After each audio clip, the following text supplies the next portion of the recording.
चलिए फाइनल बेट रजत, आज तो बैठ ही बैठे सब जगह, आपने कहाँ बैठ ली? ऑलरेडी तेजी आ चुकी है, लेकिन मैं पहले पिछली बेट के बारे में बात करूंगा क्योंकि अभी तक जो भी कॉल्स गई हैं इस पर्टिकुलर सेगमेंट में उनका प्रदर्शन बेहतरीन रहा है। एप्टेक पे हम बात की थी खरीदारी की, तेज हुआ।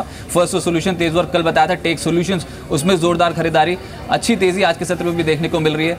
लेकिन आज की जो कॉल है वो काफ़ी इंटरेस्टिंग है, वो है ग्रीव्स कॉटन, जिस पे आपको नजर रखनी है। ये निचले स्तरों से संभल रहा है काउंटर, इनफैक्ट ये पलट रहा है, अच्छी पार्टिसिपेशन 200 डीएमए के ऊपर कंफर्टेबली यहाँ पर ट्रेड करता हुआ नजर आया और अब उन्हीं लेवल्स के आसपास 134 के लेवल के आसपास से पलटता हुआ नजर आया। तो यहाँ पर ट्रेडर्स एक्टिव हैं और ये स्टॉक फिर से अपने मंथली हाईस को रीअटेम्प्ट कर सकता है। यानी कि 147 148 का पहला पर्टिकुलर टारगेट इस पर्टिकुलर स्टॉक प्राइस पे लगा के चल सकते हैं। अब 138 का एक स्टॉप लॉस, एक छोटा सा स्टॉप लॉस इस ट्रेड पे लगाना होगा। ऊपर से जो 3 महीने से लगातार इसमें खरीदारी आ रही है, नतीजे काफी शानदार इस बार कंपनी ने पोस्ट कर दिए। वैन वाई बेसिस पे 58% मुनाफा बढ़ा, एबिटा में 40% की ग्रोथ रही। BS6 नॉर्म्स का आना और आने वाले समय के लिए फार्म इक्विपमेंट पे जो इनका फोकस है, वो सभी मल्टीपल ट्रिगर्स कामकाज इस पर्टिकुलर कंपनी के स्टॉक को ड्राइव कर रहे हैं और गोइंग फॉरवर्ड बेहतरीन पोजिशनल ट्रेड बनता हुआ नजर आएगा। लेकिन फिलहाल शॉर्ट टर्म पर्सपेक्टिव से यहाँ पर अगर एक्टिव होते हैं, पहला टारगेट 147 148 का लगा के चल सकते हैं। 147 148 का टारगेट लेके चलिए ग्रीव्स कॉटन पर।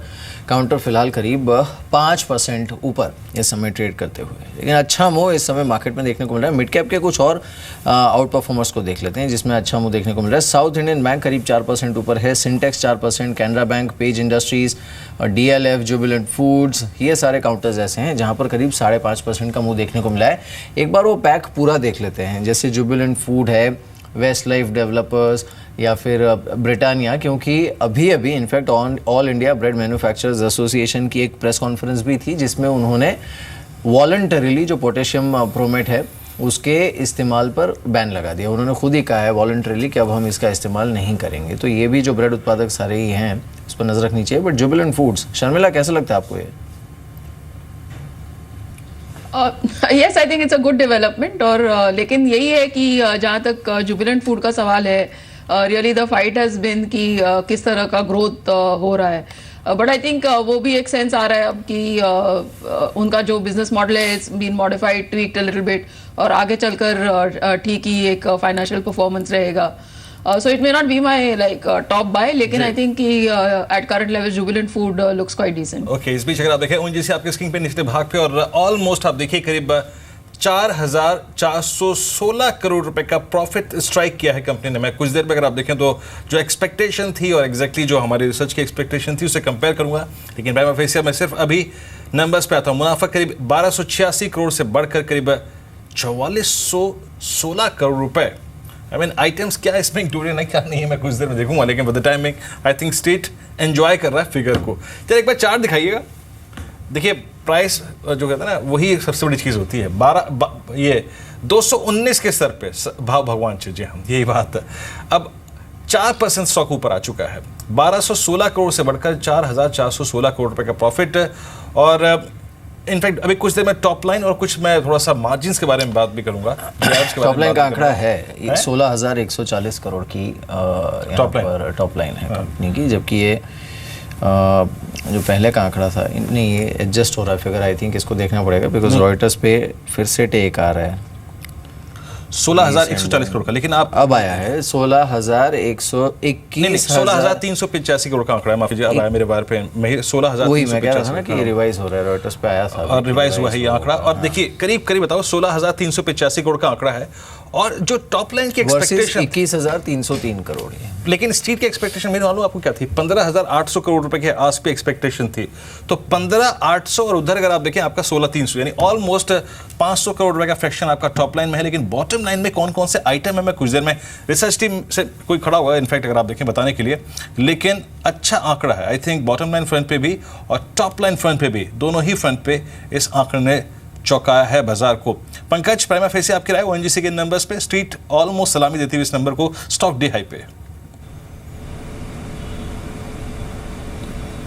देखो वीरेंद्र, जो आंकड़े आपने फ्लैश किए on face of it I think they look pretty decent और मार्केट एक्सपेक्टेशन के बराबर हैंगे। एंड नॉट टू फॉरगेट कि स्टॉक कुछ महीने से अंडर परफॉर्म कर रहा था 210 215 के इर्द गिर्द। It had been hovering around for last 2-3 months.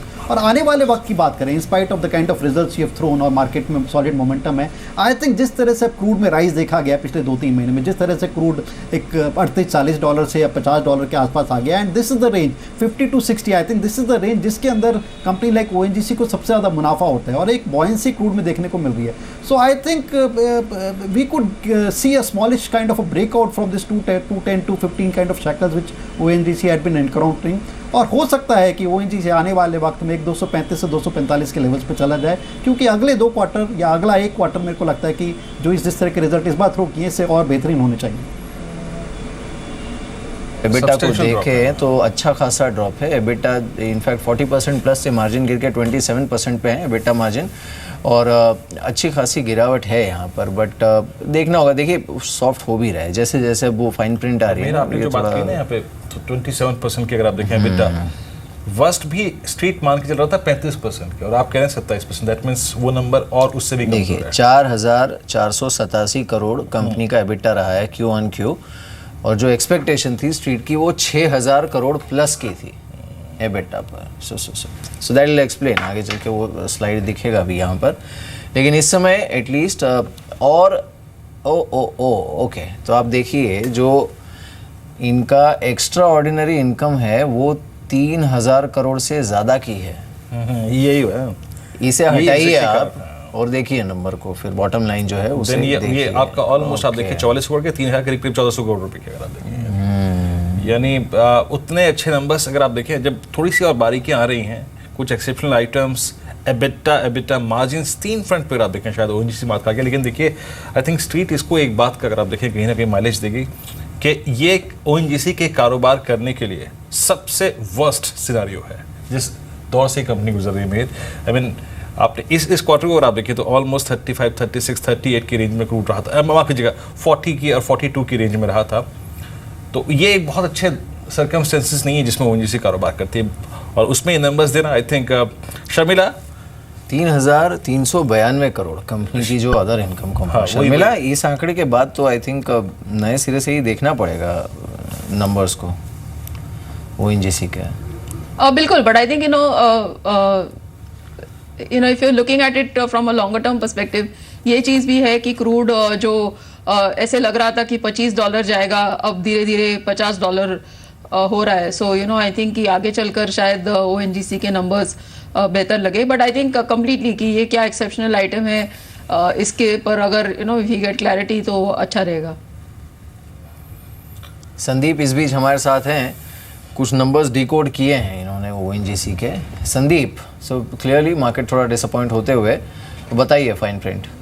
देखिए अगर आप नंबर्स को डिटेल्स में देखें, जो आप अबिडा के नंबर की बात कर रहे थे, तो अबिडा में ज़्यादातर एनालिस्ट अगर आप देखिए एक्सप्लोरेशन कॉस्ट, रिटर्न ऑफ को जोड़ के अबिडा का नंबर निकालते हैं। जो बेस था उसके मुताबिक 6087 के आसपास का हमारा अनुमान था, 6100 के आसपास के नंबर्स आए हैं। अबिडा फ्रंट पे अगर आप देखें कोई खास अब चेंजेस नहीं देखने को मिले हैं। बिक्री जरूर हमारे अनुमान से बेटर आई है, लेकिन जो प्रॉफिटेबिलिटी का नंबर है जो कि अनुमान से काफ़ी बेटर देखने को मिला, उसमें एक फैक्टर जैसे आप कह रहे थे कि अदर इनकम 861 करोड़ रुपये के आसपास का पिछले क्वार्टर में Q3 में अदर इनकम का आंकड़ा था, वो बढ़कर 3,392 करोड़ रुपए के आसपास देखने को मिला है।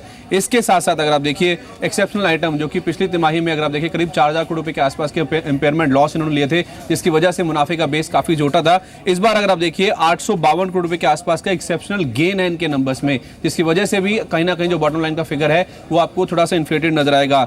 एक तो जो अदर इनकम है वो 3,392 करोड़ आई और साथ ही साथ 852 करोड़ रुपए के आसपास का एक जो एक्सेप्शनल गेन है उसकी वजह से जो मुनाफा है वो इतना बड़ा बढ़कर देखने को मिला। लेकिन ओवरऑल अगर आप अदर इनकम का जो एडजस्टमेंट कर दे और साथ ही साथ जो एक्सेप्शनल गेन हटा दे तो नंबर्स बेहद खराब है प्रॉफिटेबिलिटी के फ्रंट पे, और वैसे भी मार्जिन प्रोफाइल में भी वैसा कुछ सुधार नहीं देखने को मिला है जो कि सपोर्ट करे कि मुनाफे में इतनी बड़ी बढ़त देखने को मिली। यानी देखिए कुल मिला के ONGC के नतीजे में ऐसा कुछ नहीं, देखिए पॉजिटिवली सरप्राइज हुए थे हम जब हम बॉटम लाइन का आंकड़ा आया था, लेकिन 3 फ्रंट पे एबिटा मार्जिन्स और आई थिंक जो ये अदर इनकम फैक्टर है इसने आके सर्कमस्टेंसेस को आके स्थिति को खराब कर दिया। खैर शर्मिला, बहुत बहुत शुक्रिया आप इस कार्यक्रम में शामिल हुई, सभी काउंटर्स और इंडस्ट्रीज पे आपने राय रखी। आई थिंक लेकिन शायद वो फोर्सेस नहीं है जो स्टॉक को और ज़्यादा ट्रैक करे। हाँ, इंट्राडे गेंस को जो कि नतीजों के बाद बॉटम लाइन के फिगर के बाद आए थे वो बाजार ने वापस खींच लिए। लेकिन पंकज, आई मीन एट अब जब क्रूड 50 को स्ट्राइक कर रहा है, लेट्स फॉरगेट एग्जैक्टली इन्होंने Q4 में क्या किया, लेकिन 50 को क्रूड स्ट्राइक कर रहा है, क्रूड जब 60-65 की ट्रेजेक्टरी में रहता है तो वही एक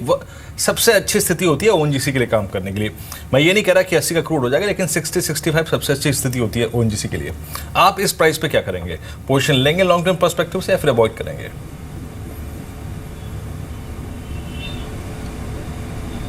देखो वीरेंद्र, अगर मेरे को मोमेंटम प्ले करना है, जून सीरीज प्ले करनी है, तो शायद अभी भी मैं ONGC को अवॉइड करूंगा। टेक्निकल जिस तरह से देखने को मिल रही है, कहीं ना कहीं इसमें सीरियस सप्लाई स्टॉक में देखने को मिल रही है, चाहे वो आई थिंक दो levels are definitely between 210 and 220। जब तक ये स्टॉक 225 के ऊपर डिसेंटली स्टेबलाइज ना हो जाए, जो कि मेरा मानना है कि आने वाले वक्त में जल्दी हो सकता है, क्योंकि जैसा आपने समराइज़ किया, क्रूड अब $50 पे दस्तक दे रहा है या उसके आसपास चल ही रहा है, और जिस तरह से एक शॉर्ट टर्म में क्रूड के टेक्निकल्स देखने को मिल रहे हैं, जिस तरह के क्रूड के एक्सपर्ट्स के बयान आ रहे हैं, I think day is not very far कि क्रूड एक 50 से $55 में स्टेबलाइज हो जाए। और 50 से 60 के बीच में अगर क्रूड रहता है, चाहे वो देश के लिए बहुत अच्छा ना हो, but ONGC as a company के लिए मेरे को लगता है कि काफ़ी अच्छे लेवल्स हैंगे।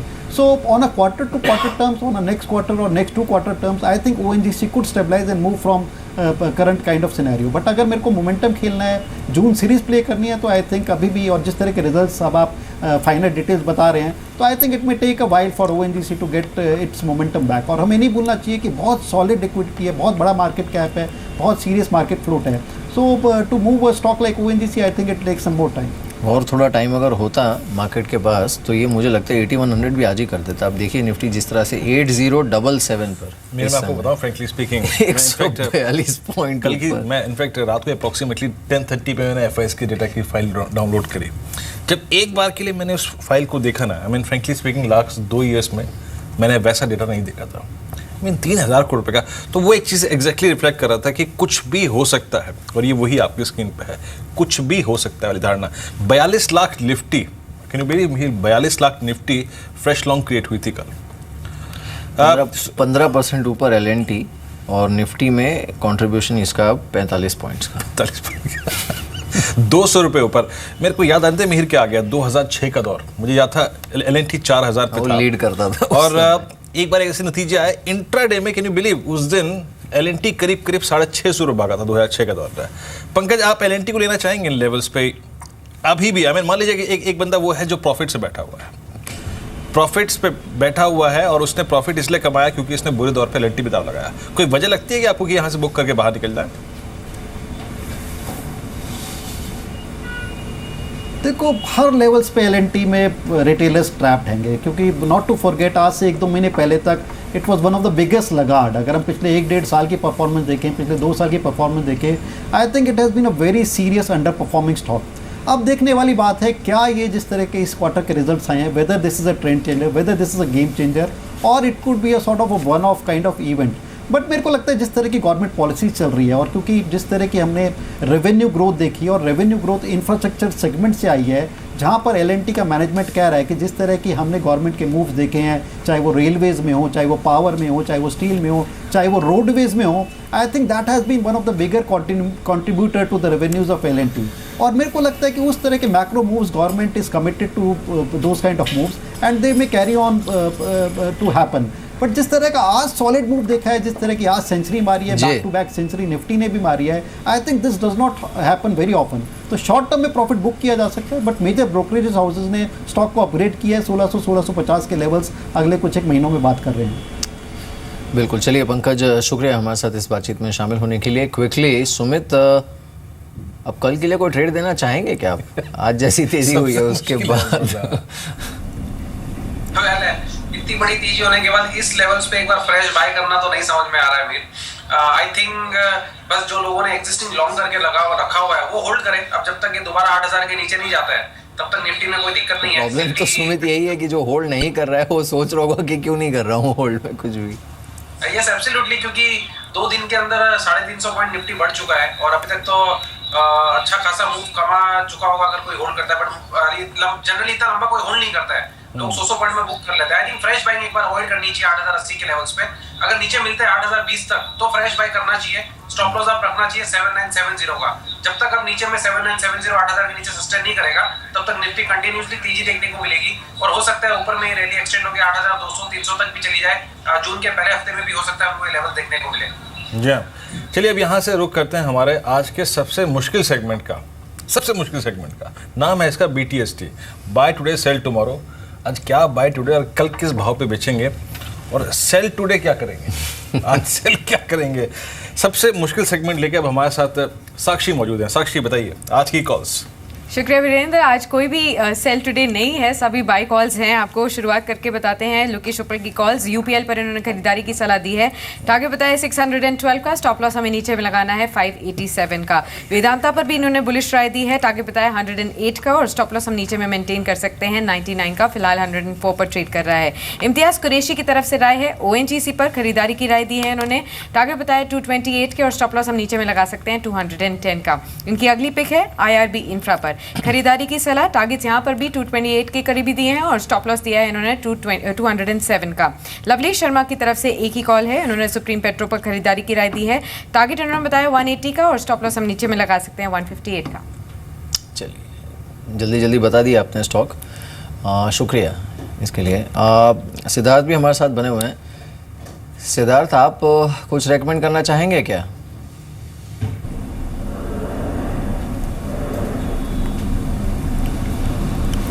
जी, स्टॉक स्पेसिफिक नहीं जाते हुए ओवरऑल मार्केट में अगर आप देखें तो इस क्वार्टर के नंबर्स एक्सपेक्टेशन से बेटर आ रहे हैं apart from a few sectors, क्योंकि हमने अपने expectations for the quarter overall consensus अगर आप देखें तो फॉर Q4 बहुत ही कम था एंड ज़्यादा से ज़्यादा नंबर्स आए हैं या तो इनलाइन या तो फिर उससे थोड़े बेटर।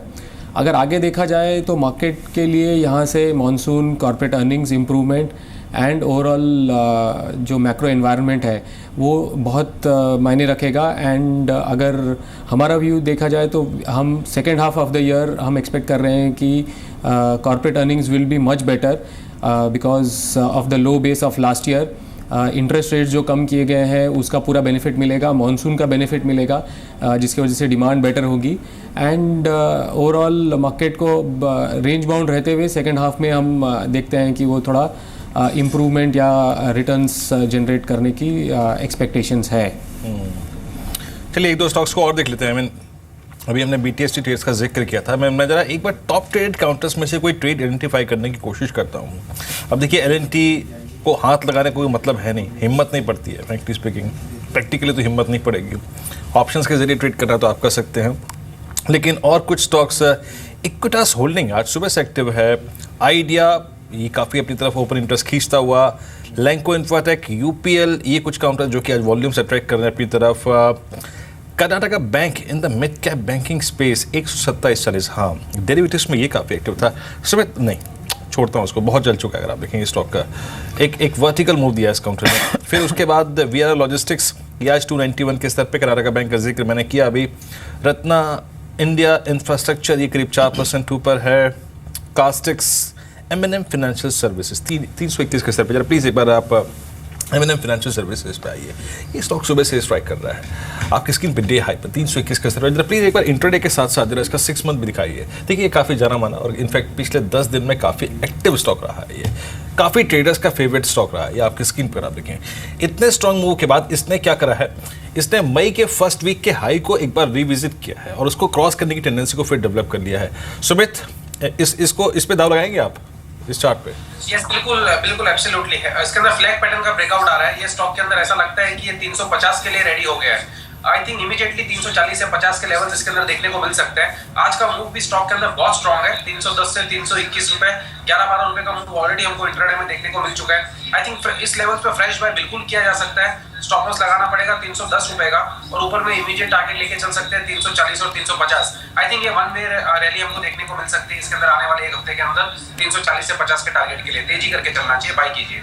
चलिए जल्दी से इस बीच एक बार इकरा को देख लेते हैं। इस काउंटर पर इकरा पर इंटरेस्टिंग मूव देखने को मिल रहा है और साथ ही बाकी जो रियल एस्टेट काउंटर्स हैं उससे अब देखिए इकरा देखिए 8% अभी भागा है और 8% का मूव यहाँ पर इस समय देखने को मिल रहा है। साथ ही कुछ रियल एस्टेट स्टॉक्स में काफ़ी अच्छा मूव देखने को मिल रहा है, इस पर आप नज़र रख सकते हैं। DLF करीब 5% ऊपर इस समय अपने इंट्राडे हाइपर ट्रेड करते हुए। HDIL ऑब्वियसली 3.25% ऊपर अच्छा मूव देखने को मिला है। और एक काउंटर जहाँ पर इंटरेस्टिंग मूव इस समय देखने को मिल रहा है वो है श्रेयस शिपिंग।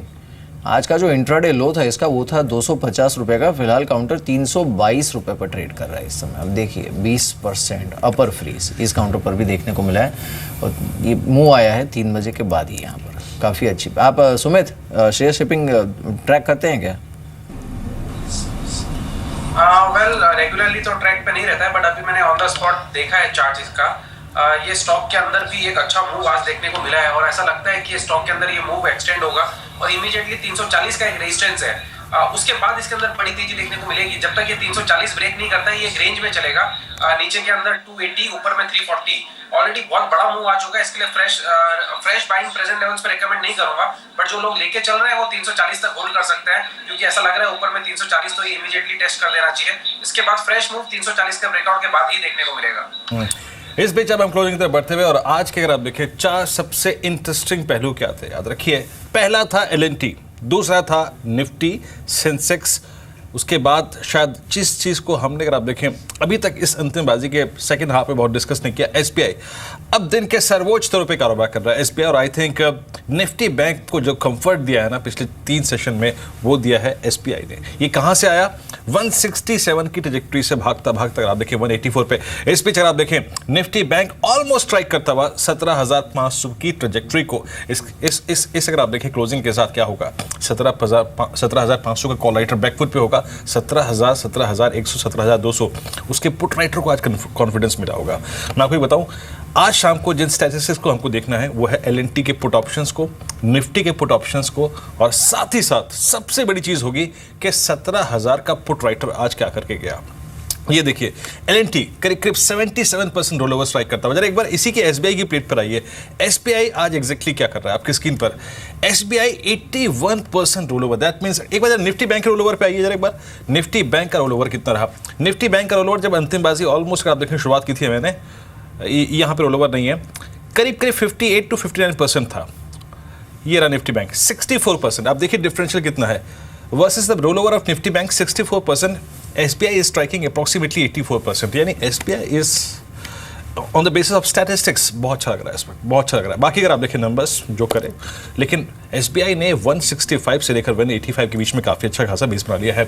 सुमित 2 ट्रेड्स अब फाइनली जो कल के लिए आप कैरी करेंगे, मैं सब कुछ आपके स्क्रीन पर रखा भी है। SBI banking, mid cap banking, bank Nifty, LNT Nifty, 2 trade जो कैरी करेंगे आप। देखिए एक स्टॉक का शायद हमने डिस्कस नहीं किया, मैं उसके बारे में बोलना चाहूंगा, मदरसन सुमी। मदरसन सुमी में मुझे ऐसा लगता है कि यहाँ से एक अच्छा मूव देखने को मिलेगा। हमने इसके अंदर भी बाय रिकमेंड किया हुआ है, और अभी ये लास्ट 1 घंटे पे स्टॉक चलना स्टार्ट हुआ है। ये स्टॉक यहाँ से एक और तेजी दिखाएगा, जिसके अंदर ऊपर में लेवल 280 से 285 तक के दिखाएंगे। तो एक ट्रेड तो मैं मदरसन सुमी कैरी करना चाहूंगा 268 के स्टॉप लॉस से 285 290 के टारगेट के लिए। और बाकी जो आपने बोला उनमें से एक स्टॉक जो मुझे सही समझ में आ रहा है वो है SBI। SBI के अंदर आज बहुत अच्छा मूव देखने को मिला है, बट इसमें ऐसा लगता है कि और मूव देखने को मिल सकता है। आई थिंक SBI के अंदर कैरी करने में कोई हर्जा नहीं है। 190 तक का ये इमीडिएटली लेवल हमको देखने को मिल सकता है। फ्रेश मूव 190 के बाद देखने को मिलेगा, बट एक बार 190 के लिए हम इसको बिल्कुल कैरी कर सकते हैं SBI को। बिल्कुल। चलिए इस बीच आज का मूव है निफ्टी का करीब करीब 2% का, जबकि इस पूरी सीरीज़ का मूव देखिए। अब देखिए जो फर्स्ट हाफ था सीरीज़ का वो कैसा रहा होगा, क्योंकि जो टोटल गेन है इस सीरीज़ का वो करीब 3% है निफ्टी का, जिसमें से आज ये करीब 2% चला है। बड़ा अच्छा मूव देखने को मिला है। 8,088 के आसपास इसने 8,083 इसने हाई बनाया था। एक दूसरी अच्छी चीज़ है, कल जो पैटर्न हमने देखा था आज भी वही देखने को मिला। अब देखिए करेंसी में रुपये में आज भी अच्छी मजबूती देखने को मिली, और क्लोजिंग आते आते SBI जिन लेवल्स के आसपास क्लोज होने की तैयारी में, या फिर LNT जिन लेवल्स के आसपास क्लोज होने की तैयारी में, वो इंडिकेट करता है कि हंगर अभी भी है यहाँ पर। बिल्कुल बिल्कुल। और इस बीच के एक और बड़ी खबर दूं आपको मैं यहाँ पर, आज इंडेक्स में शुमार 3 स्टॉक्स ने अपने ट्रेडिंग करियर का नया हाई छुआ। एक था यस बैंक, इंडसइंड बैंक और एशियन पेंट्स। और याद रखिए जो इन्फोसिस है वो 1239 के अपने 1239 पे भी कारोबार कर रहा है, और इसका ट्रेडिंग करियर का हाई था 1260। तो अपने ट्रेडिंग करियर से ऑलमोस्ट 30 अंकों की 30 रुपए की दूरी के साथ इन्फोसिस भी स्ट्राइक करता हुआ। Yes bank, IndusInd bank, Asian paints अपने ट्रेडिंग करियर के अब तक के सबसे सर्वोच्च स्तरों पर कारोबार करते हुए। अच्छी क्लोजिंग की तरफ बढ़ते हुए निफ्टी अगर आप देखें तो ऑलमोस्ट आज क्लोज हुआ है करीब 141 अंक ऊपर, 150 अंकों के ऑलमोस्ट इजाफे के साथ 8,076 के स्तर पे। एक बार गेनर्स की श्रेणी पे आइए, वो काउंटर्स जो कि आज निफ्टी को यहां तक लेके आए। इस क्रम में नो डाउट LNT सबसे ऊपर आएगा। माय गॉड, करीब करीब 14% ऊपर। एसबीआई को देखिए 9 रुपए ऊपर 184 के स्तर पे। तीसरे पायदान पे बीएचएल, जिसके नतीजे कल आने हैं, 6 रुपए ऊपर। एक्सिस बैंक आज इसने 521 के स्तर को स्ट्राइक किया। आइडिया आज एक उभरता हुआ स्टॉक था। कोटक महिंद्रा बैंक 21 रुपए ऊपर 734 के स्तर पे। Yes bank at all time high लगभग 1024 के स्तर पे। इन्फोसिस अपने ऑल टाइम हाई से 30 रुपए ऊपर, 30 रुपए नीचे, माफ कीजिएगा। टेक महिंद्रा 541 के स्तर पे 12 रुपए ऊपर, और साथ ही साथ आईटीसी 363 पे कारोबार करता हुआ करीब 8 रुपए ऊपर, और साथ ही साथ एलएनटी आपकी स्क्रीन पर 1470 के स्तर पे 178 रुपए का शानदार मूव। इंडेक्सेस पे आइए एक बार, आज किसने एग्जैक्टली यहां पर लाकर निफ्टी को खड़ा करा। अब ये देखिए आपकी स्क्रीन के निचले भाग पे मिड कैप बैंकिंग वो भी काफी वाइब्रेंट रही, लेकिन जरा इंडेक्सेस पे आइए सीधे। Nifty bank, I think no doubt Nifty bank आज बाजार को यहां तक लेके आया। 17,300 को आज इसने ऑलमोस्ट छुआ, और साथ ही साथ कैपिटल गुड इंडेक्स, इन दो इंडेक्सेस की बदौलत बाजार यहां पे आके खड़ा हुआ। 17,356 पे लगभग 359 अंक ऊपर, 2% की तेजी के साथ निफ्टी बैंक 17,356। 2016 का सबसे हाईएस्ट क्लोजिंग लेवल इस समय मार्केट में देखने को मिला है। और अच्छी चीज़ ये है कि मैं एक्चुअली एडजस्टेड क्लोजिंग देख रहा था, और वो भी 8,050 के ऊपर ही है, 8,070 पर इनफैक्ट एडजस्टेड क्लोजिंग देखने को मिली है, 0.2% ऊपर। तो 3 नवंबर के बाद पहली बार निफ्टी 8,050 के ऊपर बंद होते हुए सेंसेक्स ने लगातार दूसरे दिन 500 से ज़्यादा अंकों की तेज़ी यहाँ पर देखिए, 506 पॉइंट्स ऊपर टू बी प्रिसाइज, यानी आज में 26,000 के ऊपर निकला, और क्लोजिंग भी दी इसने 26,300 के बाद। और साथ ही इनफैक्ट निफ्टी बैंक, क्योंकि आज एलएनटी पर काफ़ी फोकस था, एसबीआई पर काफ़ी फोकस था, निफ्टी बैंक जिस तरह से 17,000 के पार निकला है, ये भी अपने आप में एक बड़ा ब्रेकआउट यहाँ पर निफ्टी बैंक पर भी देखने को मिला है। और ये 2 मार्च के बाद की एसबीआई में सबसे बड़ी तेज़ी है। एलएनटी ने तो ऑब्वियसली 2009 के बाद की सबसे बड़ी तेज़ी यहाँ पर देखी है। तो 8,070 पर निफ्टी आज बंद होते हुए, और सेंसेक्स 500 पॉइंट ऊपर। ये मई का आखिरी दिन है। ये मई का आखिरी दिन है, लेकिन सीरीज का, मई की सीरीज मतलब का, वही एग्जैक्टली मई की सीरीज का, और मोदी सरकार के आज 2 साल भी पूरे हो रहे। बाजार ने सलामी दे दी, फाइनली दे दी आज। इस क्लोजिंग पर आए आपकी सुमित। बहुत बढ़िया क्लोजिंग आई है। मार्केट की क्लोजिंग इतनी बढ़िया आई है इस बार की, ऐसा हो सकता है कि यहाँ से एक नई तेजी की शुरुआत हो मार्केट के अंदर। इमीडिएटली हमको 8,200 8,300 के लेवल तो दिखाई दे रहे हैं, क्योंकि एक हेड एंड शोल्डर का ब्रेकआउट आज देखने को मिल गया निफ्टी के अंदर, और उसके ऊपर कन्विंसिंगली क्लोज आ गया, और बहुत स्ट्रॉन्ग क्लोज दे दिया निफ्टी ने। इसका टारगेट वैसे तो 9,000 का बनता है अगले 3 से 5 महीने के अंदर, बट अगर इतना बड़ा टारगेट एक बार लेके नहीं भी चलना है तो 8,300 8,400 के लेवल इमीडिएटली एक बार निफ्टी में देखने को मिल सकते हैं। शायद पॉसिबिलिटी है कि ये लेवल जून सीरीज के अंदर देखने को मिल जाए।